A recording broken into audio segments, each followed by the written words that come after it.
Hi, நான் தான் உங்கள் மீனு. இன்றைக்கி நம்ம இன்ஸ்டண்ட்டாக கேபேஜ் வச்சு எப்படி இட்லி செய்யலான்னு பார்க்கலாம். இது 10 நிமிஷத்தில் நீங்கள் செஞ்சு எடுத்துடலாம். இதுக்கு ஃபஸ்ட்டு கருவேப்பிலை, கொத்தமல்லி, பச்சை மிளகாவை ஒரு மிக்ஸி ஜாரில் போட்டு தண்ணி விடாமல் ஒரு ஓட்டி எடுத்து வச்சுக்கோங்க.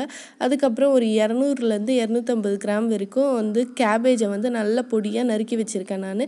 நீங்கள் சாப்பரில் போட்டு கூட நீங்கள் ஃபைனாக நல்ல பொடியாக ஆக்கி வச்சுக்கலாம்.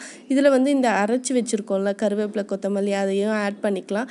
அதுக்கப்புறமா கொஞ்சமாக சால்ட்டு தேவையான அளவு ஆட் பண்ணிக்கோங்க.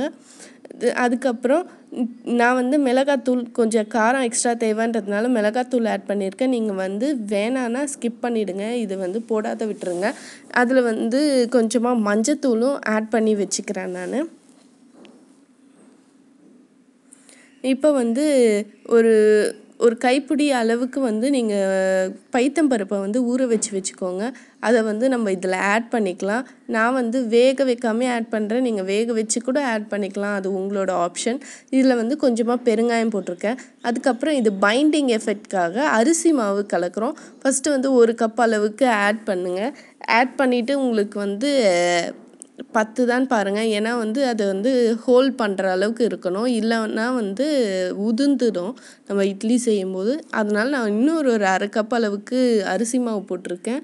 இதை நல்லா மிக்ஸ் பண்ணிக்கோங்க. இதில் இந்த கப்லேயே 1 கப் அளவுக்கு நான் தண்ணி ஆட் பண்ணியிருக்கேன்.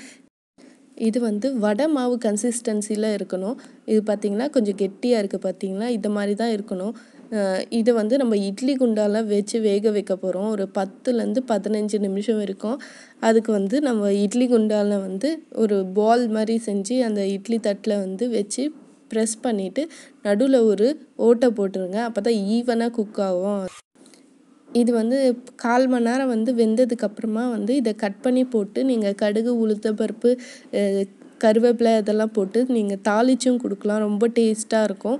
இது நீங்கள் கேபேஜ்க்கு பதிலாக காலிஃப்ளவரும் நீங்கள் ஆட் பண்ணி இதே மாதிரி செய்யலாம். ரொம்ப ஹெல்த்தியான டிஷ்ஷு, ரொம்ப டேஸ்டான டிஷ்ஷு. இதுக்கு சைட் டிஷ் காரமாக சட்னி வச்சு நீங்கள் கொடுத்தீங்கன்னா ரொம்ப விரும்பி சாப்பிடுவாங்க. செஞ்சு பார்த்துட்டு எனக்கு